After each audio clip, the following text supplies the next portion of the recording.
Bismillahirrahmanirrahim. Dear viewers, Assalamu alaikum. I'm your host Faisal Raza Khan and you are watching Foresight. Viewers, exactly 77 years ago, on October 27, 1947, Indian Army stomped down in Srinagar. India snatched the right of self-determination of Kashmiris, and the land of Jammu and Kashmir has been drenched in tears and bloodshed since then. Then in 1987, after the completely rigged elections, India snatched the right to speak and choose the genuine leaders, the Kashmiri leaders. And the Kashmir freedom struggle turned into a freedom fight in 1989. But on August 5th, 2019, India snatched the means of very existence of the Kashmiris, particularly the right of their identity. And the final battle of all battles started at all fronts to get freedom from the bloody Indian shackles. United Nations, despite of several resolutions passed by the Security Council, never come decisive, unable to implement its own resolutions. This is not just a tragedy, but a ticking time bomb. And if left unchecked, which is right now the case, the fallout will scorch the entire world. Here several questions remain. Whether the permanent five and the other big powers will remain a spectator or ever rise for the rights of oppressed, suppressed, under occupation, and against the brutal Indian policies of ethnic cleansing of Kashmiris. Whether the United Nations will ever act upon its own resolution and decisively implement them regarding the Kashmir issue, resolving the long-standing issue of Kashmir and give right of self-determination to the innocent Kashmiris and the right of plebiscite, or Kashmiris have to struggle their own self. To discuss this very important issue pertaining to the Kashmiri brothers and sisters who are struggling for their freedom, and regarding the Pakistan, because Pakistan is a main player in this whole issue. To discuss this very important topic, we have in our studios Ms. SAIRA IJAZ. She is the senior analyst and managing editor of research journal at the Islamabad Institute of Strategic Studies, Islamabad, ISSI. Most welcome to you, ma'am. Thank you very much for your presence. My pleasure. And with her, Mr. ALTAF Hussain WANI. He is the chairman of Kashmir Institute of International Relations, KIIR. Most welcome to you, sir. Thank you very much for your presence here. And online joining us, Brigadier Retired Syed GHAZANFAR Ali SHAH. He is the strategic affairs expert. Most welcome to you, sir. Thank you for joining us. My first question is to you, Wani sir, that recently in Kashmir, once again the staged election held. What kind of that election was in Indian illegally occupied Jammu and Kashmir in presence of more than 1 million troops over there, 300 paramilitary companies with demographic changes going on and subsequently issuing the fake domicile certificates and registering the voting rights of at least 0.8 million non-Kashmiris. What type of drama that was? Thank you very much. The election in Indian occupied Kashmir have been happening since 1951 onwards. This was the 13th election, and you may say a military exercise in that context in occupied Jammu and Kashmir.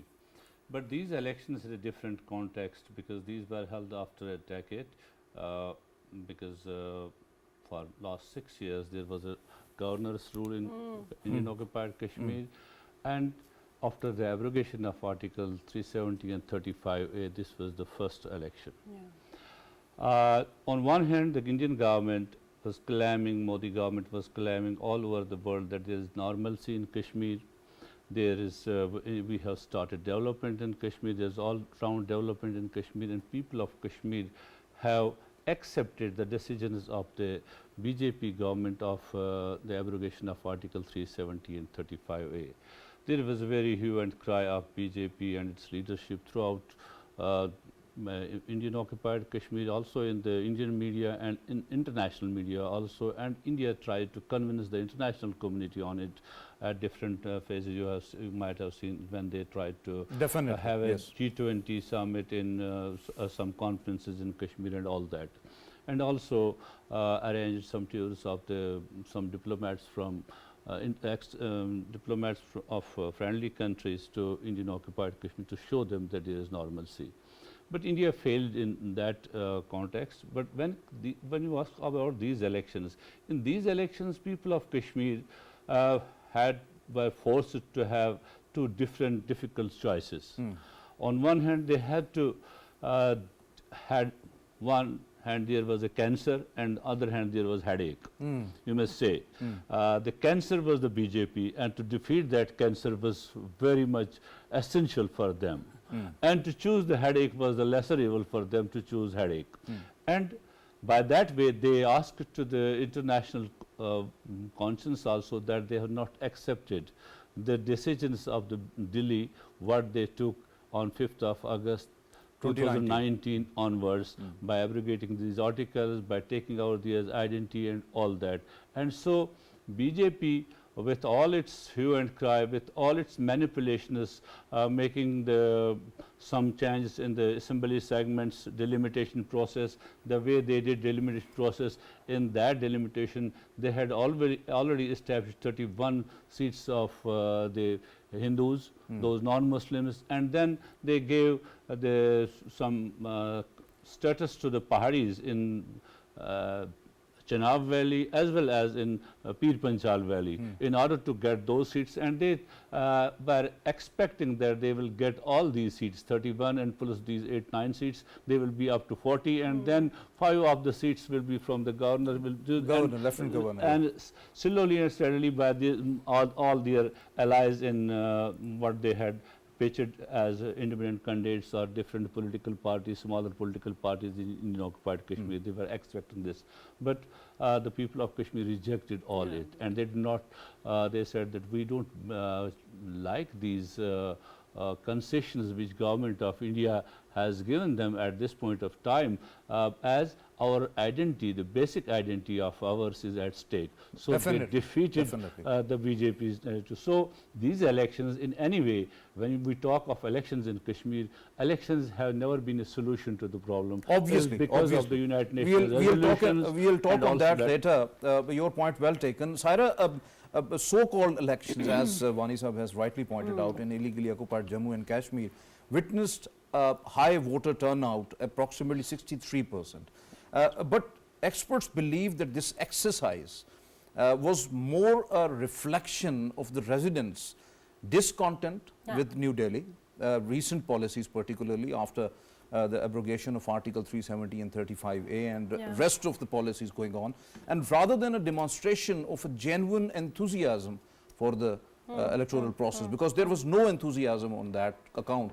But that was obviously, as Wani Sahab said, a difficult choice between a cancer and a headache. Yes, I think this exercise of elections in Jammu and Kashmir should be seen, and it is not unreasonable to see them in a in a different perspective, in a complex socio-political environment, because the situation currently right now is that they are under immense pressure.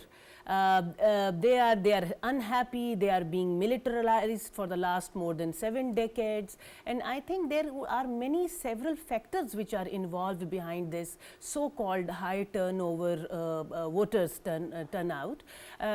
We could see it in a perspective that it is to show their discontent and unhappiness with the central government of India, and also with the regional Indian political parties within Kashmir. And to participate in the electoral process does not mean that they are enthusiastic about that democratic process, which in real terms is not. So they are showing their protest through participation, because they need, and they are showing this, that they need local agencies for their own administration. Another important point, as Wani Sahab mentioned, is that it could also be seen as a survival tactic, I would say, because they, as we have all seen it, that currently, and even not even currently, but for the last 7 decades, Jammu and Kashmir is highly and heavily under the control of Indian military. So this this elections under occupation, and particularly when we are talking about that elections just for the sake of elections. And that's all. That was nothing. That was just an exercise. You are absolutely right on that account. Wani sahab, do you not think that the recent elections, though staged, but a complete defeat for the Modi regime, despite pre-rigging mechanism in place? Kashmiris punished People's Democratic Party for opportunistic approach and alliance with the BJP, rejected the Bharatiya Janata Party for unilateral decisions, as you have rightly mentioned, about August 5th, 2019. Modi's post-2019 policies, attacks on Kashmiri identity, demographic changes, and so on. So do you think that this was really a reaction by the Kashmiris against the Modi regime, what the Delhi want, and have the engineering into the elections and rest of the administrative mayors within the Indian illegally occupied Jammu and Kashmir? Exactly. The way these elections were held and the results of these elections show clearly that the people of Kashmir have defeated the Modi's agenda on Kashmir.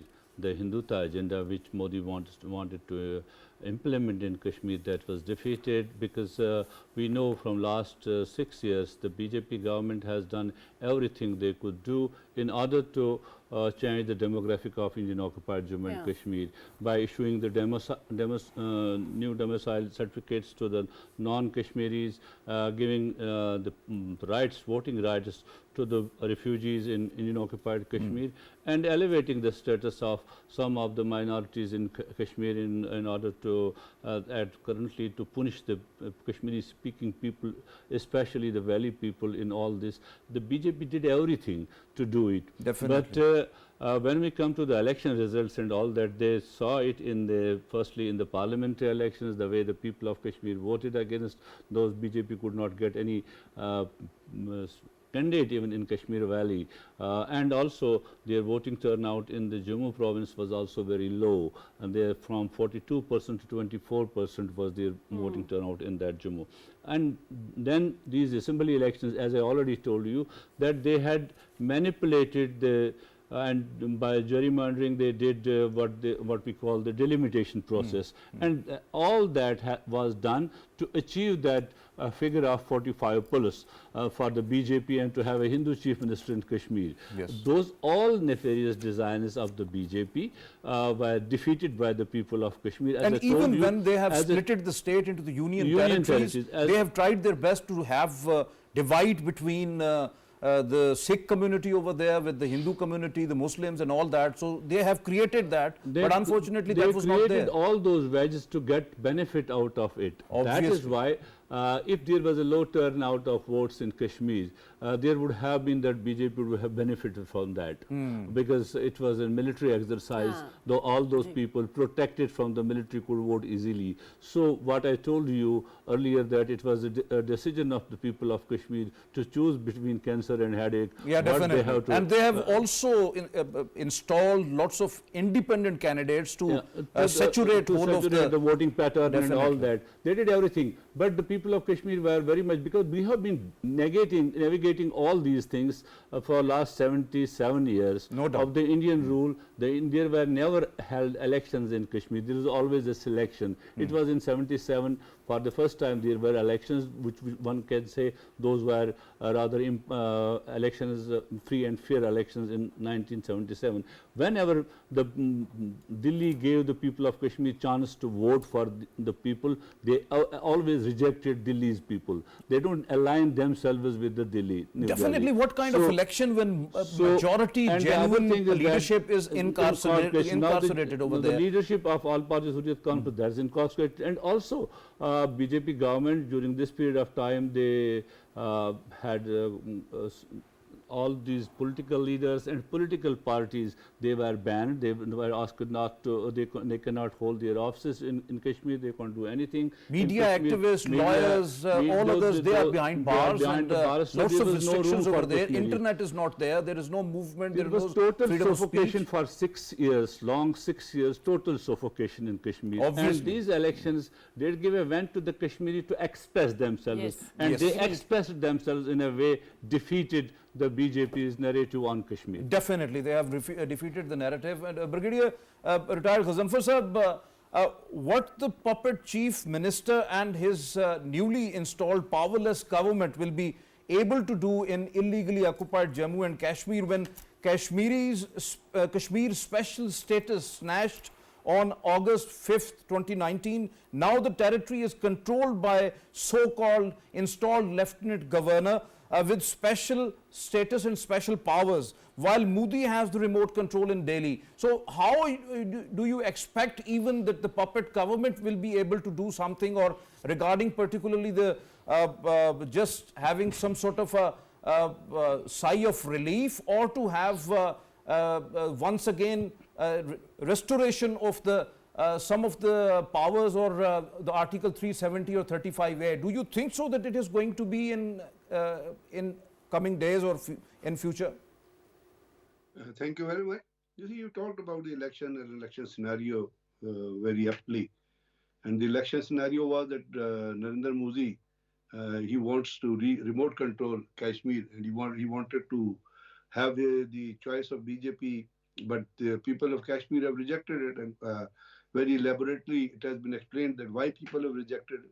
One thing is to be kept in mind in this, that all that, what has taken place in this election, it is in the backdrop of two things. One is, you know, there was the Jammu and Kashmir Reorganization Act 2019, which when you see the PARS division, so that article provides center with all the power to pass any law, to overcome or to oversight any law which is passed by the union union government, because the Kashmir has become the part of the union territory. And that is then is the Article 239 of the Indian Constitution, which grants authority to the center to direct union territories what they have to do. Now, in the backdrop of these two articles existing in connection with the change of the posture of Kashmir to the union territory, you can well imagine that what does Indian government want to do? Indian government never wants a fair election in Kashmir.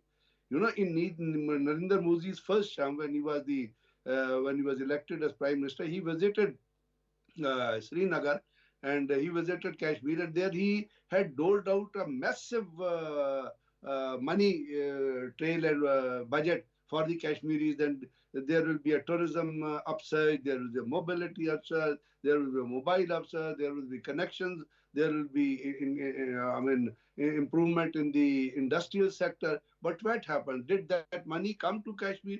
Was that money spent on Kashmir? The promises were, though that stadium was empty, it was filled by the 1 million army which is deployed against the 8 million people. So first of all, we have to keep in mind that Indian central government, Narendra Modi, he never wants to give power to the chief minister or even to the governors to impose their own will in Kashmir. Now, if you talk of the powers of the chief minister, I mean, you will be amazed it is amazing to see that the chief minister has only powers in the Municipal Act.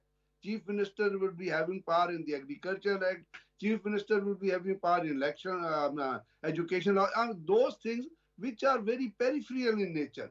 And on top of that, any act or any law passed by the chief minister can be overruled by the lieutenant governor. And if not lieutenant governor, the center can, as I told you, that according to Article 259, center can come into the play. So what betterment? But it is the point to see probably here is that people of Kashmir who are living under subjugation, 8 million people living under the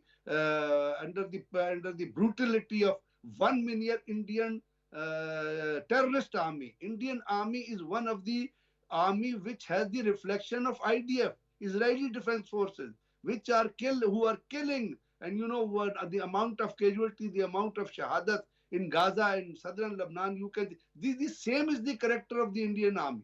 So that Indian army, which has taken control of Kashmir, there are 11 human rights violation law which has been imposed in Kashmir. Even you are talking, you are very right on that. Even the puppet chief minister can't do anything away from the Indian military, which is there, the occupation forces, which are right now there in the Indian illegally occupied Jammu and Kashmir. Your point well taken. Wani sir, what do you think about the recent meetings of the so-called CM Umar Abdullah with the Indian leadership in Delhi, and demanded the reinstatement of the occupied territory statehood, which was promised by Modi? It was a staged promise as well during the election rallies in Kashmir, without mentioning Article 370 and 35A, while the puppet coalition is expected to bring a resolution also till November 4th. These are the media reports coming on. So do you think that it has some essence or just an eyewash, as Umar Abdullah also publicly acknowledging that its restoration would be impossible under the BJP government?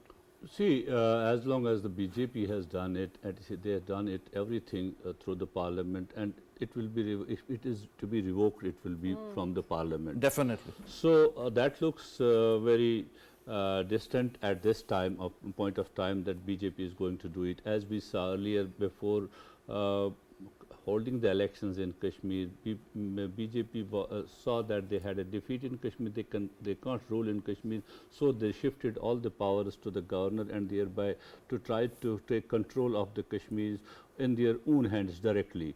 So the police order, the executive, the public order, as well as the appointment of judicial officers lies with the lieutenant governor. That means that lies with the federal government of India. So that is what they have been doing in Kashmir. The meetings, that these are just a protocol meeting is to be held, and it is going to be. When we talk about the statehoods, about the statehood of Jammu and Kashmir Union Territory, which they call, this has been the order of the Supreme Court also. These elections were also held under the directions of Supreme Court of India. Yes. And Supreme Court of India, the Indian government claimed at that time, we are going to restore the statehood of Jammu and Kashmir, not the Ladakh. That it doesn't include Ladakh. So it doesn't fulfill the aspirations of the people of Kashmir even by that way. But for the those Umar Abdullah and others who contest elections, they contest election on this, that they will restore the Article 370 and 35A and the statehood. But for that, I think, first off, and the foremost challenge before Umar Abdullah is he has to get all those authority which has been shifted to the governor. Can he get that authority back? And then for the restoration of Article 370, 35A or the statehood, already the cabinet, because he don't have much power when it comes to the CM slot. CM slot. So he has to first regain those powers. Definitely. And also, in order to get the Article 370 or 35A, the state assembly has to, assembly will have to pass a resolution, and for that purpose, they had already, the cabinet has passed that resolution, and that will be now put forth before the cabinet, before the assembly on 4th of November, as you said. That will be because that restoration was the basic question at which he has fought this election. He has fought, but it looks very distant at this time of point of time. But again, you have very rightly said that Kashmiris has to accept that headache actually. Yeah. So this is the headache right now. That they will have to try. Definitely. You see, Umar Abdullah and others who are there, it is their last chance. If at this point of time they prefer the power in place of the dignity of the people of Kashmir. People of Kashmir have voted for them this time again for their dignity, for their identity. If they surrender their identity, their dignity to the New Delhi, this is the last time for them. People of Kashmir will not give them any chance. This is the last time. No, very important point. Saira, although National Conference never remains sincere with the Kashmiris really, but in their election manifesto, they promised Kashmiris that the party will work for India-Pakistan dialogue on Kashmir, but India is belligerent, but don't want dialogue, always prefer confrontation. So what do you think that this was also to cash the popular vote in the name of Pakistan during the election and nothing else, or it has some sort of essence? I think the policies of National Congress should be seen with skepticism, because their policies... National Conference. National Conference, sorry, and their election promises and their electoral slogans, because their policies, they keep on oscillating between, you know, regional autonomy, autonomy to the, you know, affiliation with pro-India slogans, then are making people to believe that they will play a role in India-Pakistan dialogue, and actually this feeds distrust among the Kashmiris regarding National Conference. And I think, yes, you are right in that way, because it is the way to earn, you know, to see the political environment and to play on that, because people of Kashmir have strong regional because when it comes to autonomy, when it comes to identity, when it comes to Pakistan, Kashmiris are always very passionate about it. And they have, National Conference very particular know that people have strong religious and emotional connection to the Pakistan as well, and they also they play on that thing, and later on they backtrack from that after victory. So these all things, and again I think we should see it in some realistic perspective also, given the, you know, India's stronghold and the India's central government's policy and rigid and unreasonable diplomatic policy towards Pakistan, so-called but talk and terrors. many analysis and the reports which are coming on straight away from the media and the research think tanks internationally, that is going to be this point in time and this juncture is very crucial, very critical. It seems that it is now the last chance for any of the puppet parties or whatever there in the Indian illegally occupied Jammu and Kashmir. Your point well taken. Brigadier Sahab, India is notorious in, you were mentioning about that India is at the footsteps of Israel. What Israel is doing in Gaza, in West Bank, in Lebanon, the same India is doing in the Indian illegally occupied Jammu and Kashmir. It is this country, this state is actually notorious in planning several false flag operations, as it is sponsoring terrorism globally, especially in the occupied territory, and mostly it happened when any dignitary visits India, or any Indian visits any other country, or when elections are around, when there is big is going to be happen, then we have seen that some sort of false flag operation actually started. So we have seen it in Pulwama, in Uri, in Rajouri, in Riyasi, in Doda and in Kathoa. But what's the reason behind a false flag operation in Ganderbal, in which reportedly a doctor and 6 workers were mysteriously killed? So it seems that another staged false flag operation, but what would be the motive of these operations and why in Ganderbal now? You see, India has adopted false flag operation or claiming of surgical strikes as a national policy against Pakistan, because they want to demoon Pakistan, and they want to they want world to look at Pakistan in a negative sense. And it has gone to that extent that even you mentioned some of the incidents, but Ganga hijacking in 1971, you know, and then Indian Parliament attack in 2001, and then Samjhota Express, Godhra train, and in January 2023, very recently, when Indian Republic Day, they had planned a false flag operation through Indian Army, and which Pakistan unearthed, and Pakistan released the footage and released the name of those people. One was the Mr. Bashir, who was an Indian agent of the 93 Brigade, which had to do the operation. There were 2 other people, Aslam and Adnan. So they were about to take a false flag operation, one of the posts, before the Republic Day. Now, one has to ask, what was the point? In that false flag operation, the Indian Army, the Indian police was to interject and ambush a patrol party of the Dogra regiment, and of the 93 Brigade, where they were going to kill their own soldiers. And same happened in Pulwama, you know, how many people were killed, in the Pathankot airbase. So they have adopted it as a policy to throw blame onto Pakistan and to indicate to the world and to claim to the world, to convey to the world that there are infiltrations which are taking place for Pakistan. Though the nature of the border, India and Pakistan border is such that they have installed about for 20 feet of the high concertina wire along with the surveillance camera. They have the command centers and they monitor everything. They open the gate, they close the gate, but just to convey that. So in this background and in the psychology of Indian Prime Minister Narendra Modi, who's a born terrorist, who claims that I feel good at hitting Muslims, and what happened against the person who fought election against him, Mr. Arslan, that his body was cut into pieces, and in Gujarat it was hanged with the trees. So in that psychological background, which is conveyed by Narendra Modi, which is conveyed by Amit Shah, which is conveyed by the RSS leadership, they want to continue, they want to show the continuity of false flag operation, or the continuity that Pakistan is interfering in Kashmir. Now you read the tweet of Mehbooba Mufti. What has she said?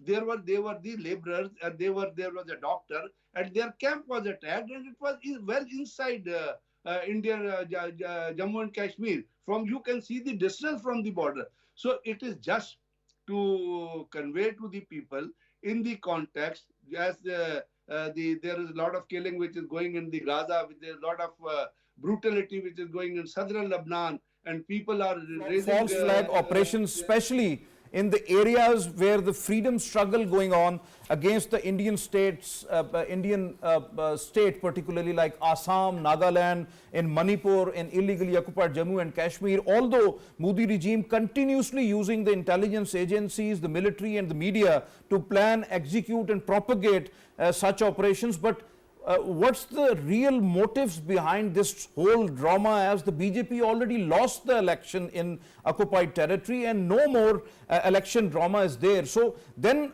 why such type of operations? What actually Modi government wants to portray or wants to get out of some these false flag operations? What's the motive behind it? One is to keep the Kashmir destabilized, and second thing is, which they are doing, as you said, the delimitation which is going on, where they do not want the non-locals to come into Kashmir and work there. And third thing is their psychology, where they want Pakistan to be blamed for everything, because the elections which have been held in Kashmir, their people have indicated they are not standing with BJP. It has been conveyed they are not standing with Delhi's policies. It has been conveyed that they are not accepting the status of union territory. Now, if they are not accepting, and this government which has come has already been performed, that why has it come? If it performs, what would it convey? It would convey that the people inside Kashmir, the Kashmiris, can run their affairs at their own. The Kashmiris can perform at their own, and they have an attachment to the cause of the freedom, to kill all those things inside Kashmir and to demoralize the people, not to participate into the affairs of Kashmir, and most importantly to blame Pakistan. That Pakistan, because there are some instability problems which are going on in Pakistan also, to blame Pakistan at the international level and to convey their point that Pakistan is involved in their domestic affairs and Pakistan is undertaking the things in Kashmir. They want to keep the bogey of false flag operation alive. And they want to use Indian. You are absolutely right, Brigadier Sahib. You are absolutely right. Your point well taken. Wani Sahib, historically speaking, do you not think that the movement started soon after the Indian forces landed in Kashmir in Srinagar on October 27th, 1947, was forcefully triggered when first rigged election held in Indian illegally occupied Jammu and Kashmir particularly, and soon after, particularly when we are going through the history in 1987, that was a completely staged and engineered election held, and the most of the leaders were out of that. Then actually the freedom struggle turned into a freedom fight in 1989. Then August 5th, 2019, we have seen all past battles from the freedom intensified as most of the Kashmiris were left feeling alienated and disempowered. So how do you see right now the Kashmir freedom movement, at which state that is and where we are heading actually? See, well, first of all, the Kashmir was illegally taken over by the Indians. Definitely, the Indian they occupied have. Kashmir. So from the day one, the Kashmiris never liked India. They always resisted against this occupation through different means. It was through political means, through diplomatic means. They tried peacefully to convey their displeasure to the India, to the international community, that the way Kashmir is being, the affairs of Kashmir are being run. The man who sided with India at that time, Sheikh Muhammad Abdullah, he was the first casualty of the Indian democracy, Indian secularism. When he was put behind the bars as a prime minister, he was put behind the bars and all that. And then the Kashmir was run by the governors, or you may say by the puppets of Delhi for this point of time. But time and again Kashmiris rose their voice, but there was no media, there was no such social media or other awareness that international community could come to know, or the people in Pakistan could come to know what is happening in Kashmir, how Kashmiris are suffering. Definitely. But you talked about the 1987. You see, that was also a military exercise by them. Till then, at that point of time, the leadership of Kashmiri resistance, they thought at that time that let us try the ballot. Let's go for it. It was for the first time that the whole of the leadership tried to, that we will see how this will go. We will tell the Indians in the parliament, in the assembly, that we don't like you, after showing our that we are the representatives of the people of Jammu and Kashmir. And at that point of time, those people were taken to the prisons, they were harassed, they were tortured, they remained in the prison. And then the younger generation of our age at that time thought that it is now enough is enough. Indians don't listen to the reason, let us take other courses. And at that time the situation was like that. And then the younger generation of Kashmiris resorted to other means of the resistance, and this resistance continues in Kashmir in different forms. And in 2000, after 9/11, we showed to the world that you are investing millions of dollars to transform the conflicts, but we in Kashmir transformed ourselves. We aligned with the international order. Definitely, in spite of all odds, Kashmiris are actually very determined to get freedom from India, no doubt about that. Brigadier GHAZANFAR sahab, what your thoughts on the US State Department's 2003 Human Rights Report, which reveals that extrajudicial killings, bloodbath and the arbitrary arrests are grim rituals in India. Modi regime deals in violence like currency. Kashmir is the deadliest battlefield and open prison where 8 million people are under 1 million soldiers. Kashmir is a mirror reflecting India's true mindset of ethnic cleansing and religious persecution. Killing of Hardeep Singh Nijjar tells that this nightmare not limited to the subcontinent now. So how do you respond to this report? Along with it's an absolutely correct report. And it's not only the US report which matters. Then the UN Human Rights Watch, then is the Amnesty International, then is the Doctors Beyond Border, then there are other journalists, independent journalists. There have been books. There is a very famous book, India Besieged, which was written after attack on Taj Mahal. It was written by one of the very famous author, and he explained that how does India take the false flag operation, and how did India plan Taj Hotel, and how did India mixed up Taj Hotel the attack along with the Mossad and along with CIA to impose draconian laws in Kashmir and to impose draconian laws against the terrorism in India by itself. So these reports are present in all the capitals of the world. But the problem here is, what's happening in Israel, what's happening in Gaza.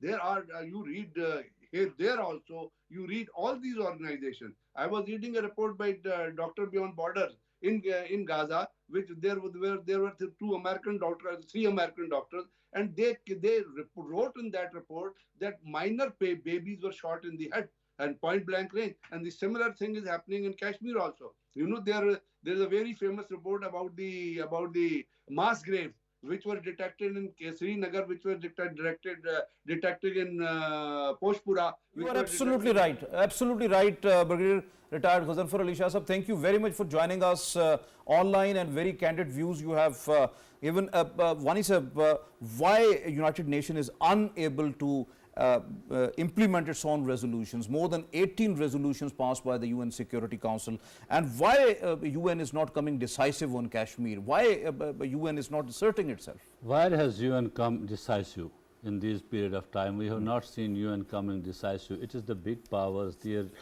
power game, their strategical interests, their economic interests, where they lie, they side with that. And we have seen in most recently, when we talk about the Palestine, we have seen lots of resolutions on Palestine. Unfortunately. And we have seen the ICJ ruling against the Palestinian Prime Minister and others.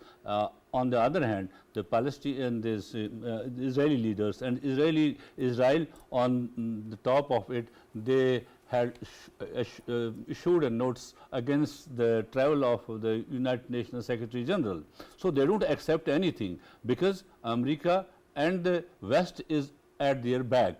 And because of that, Israel continues to inflict pain on Palestinians. And India is having fruitful relations with Israel, and Israel is supporting India in America. It is very less. What India is doing, unfortunately, Kashmir conflict is the least reported conflict in the world. It is the Palestinians who say that when they see the situation in Kashmir, they say we don't face this type of situation. What the people of Kashmir say, you have the checkposts at each and every point, and it is not Israel which is teaching India, it is India who has taught Israel how to deal with it. Definitely, you are absolutely right. SAIRA, very brief.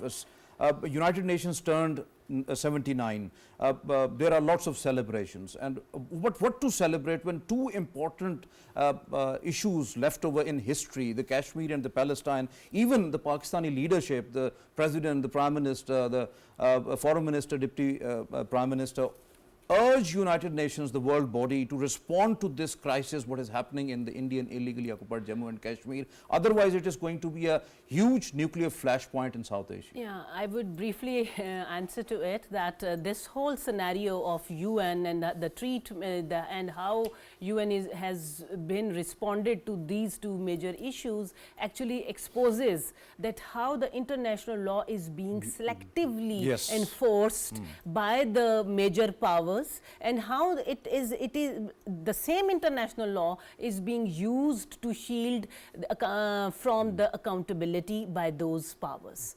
It's very clear. And lastly, the UN's credibility is tied to the resolution and to peaceful resolution through dialogues of resolution of these two historical conflicts, that is Kashmir and Palestine. Thank you very much, SAIRA IJAZ, for being with us here in the studios. Thank you very much, Wani sir, for your presence here in the studios.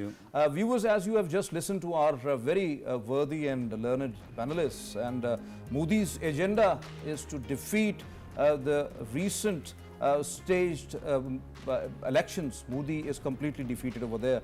But the Modi regime wants to intact the control over the Kashmir through a remote control. So India and specifically the BJP don't want to give rights and the identity back to the Kashmiris. This is the unfortunate point.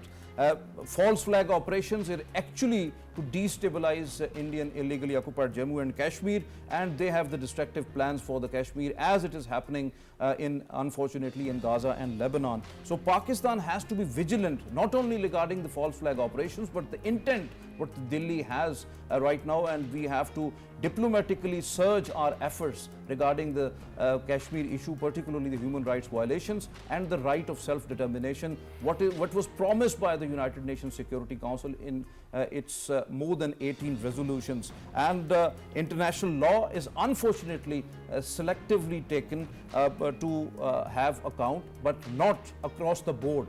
So big powers, particularly the permanent five, the United Nations Security Council and the UN, has to to assert its decisions regarding the Kashmir and this right of self-determination, and plebiscite must have to be given to the Kashmiris. That is the only solution of this issue, and the right must have to be given to the Kashmiris. This is their genuine demand. So this is today's Foresight. It's time to sign off.